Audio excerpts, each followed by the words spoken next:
Cleopatra did not rule by force. She ruled by understanding the world as it truly was. Cleopatra herself was not Egyptian, she was Greek, a descendant of Macedonian rulers who took control of Egypt after Alexander the Great conquered it nearly 300 years earlier. Her family ruled Egypt as foreigners. For generations, her ancestors never learned the Egyptian language. They governed from palaces. They issued orders, but they never spoke directly to the people. Cleopatra spoke Egyptian and several other languages, allowing her to address foreign rulers directly without relying on translators. And that single difference would define her rule. When Cleopatra became queen in 51 BC, Egypt was no longer the center of the ancient world. Its greatest monuments belonged to a distant past. The treasury was strained, the Nile had failed more than once, and Rome dominated the Mediterranean. Egypt was independent in name, but vulnerable in reality. Cleopatra understood this immediately. She was 18, ruling alongside her younger brother as tradition required. But tradition offered no protection. Power inside the palace shifted quickly, and those around her believed a young queen could be removed as easily as she had been crowned. Within a short time, Cleopatra was forced into exile.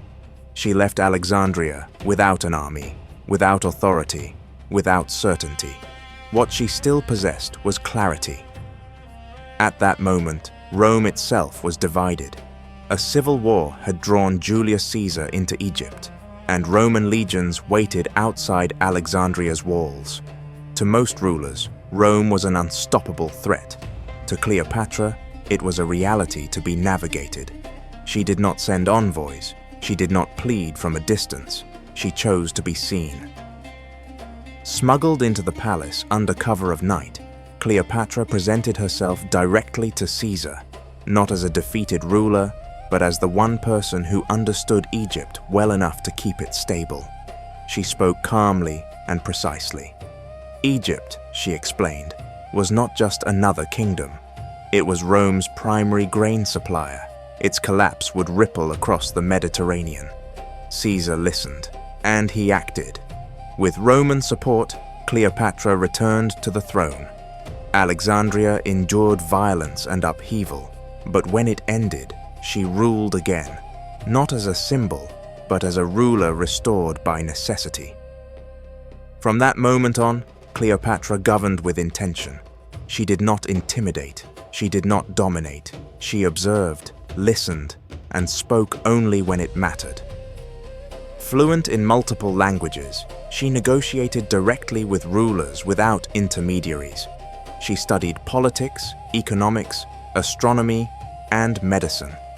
Those who encountered her later wrote less about her appearance than about her presence. Measured, composed, difficult to ignore. Rome expected spectacle. What it encountered was composure. Cleopatra anchored her rule in legitimacy. She embraced Egyptian religion and symbolism, presenting herself not merely as queen, but as the earthly embodiment of Isis. In a kingdom shaped by belief as much as law, this mattered. As long as Caesar lived, Egypt remained secure. Then Caesar was assassinated. Rome fractured again. The balance of power shifted across the Mediterranean.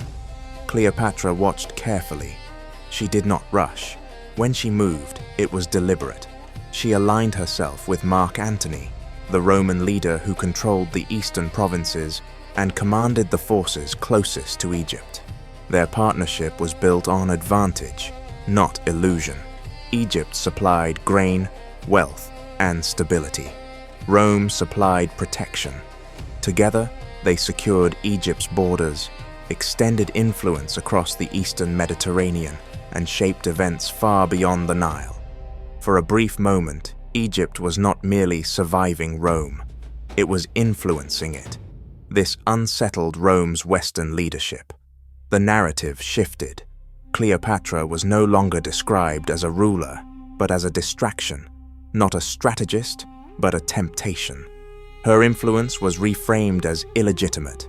Soon after, war followed. In 31 BC, their fleets met at sea.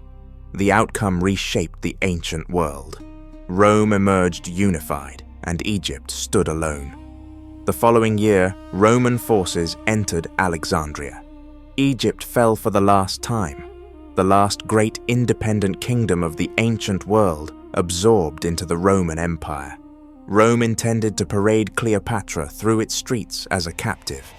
She refused. Cleopatra took her own life, most likely using poison, not a snake, choosing her ending before Rome could claim it. Rome took Egypt, but Cleopatra chose how her story ended. Her reign ended not in chaos, but in consequence. She delayed Rome longer than anyone expected. She forced the greatest empire on earth to negotiate, align, and finally confront her directly. Cleopatra was not remembered only because she was beautiful. She was remembered because she understood power, and because, for a moment, she made Rome pause.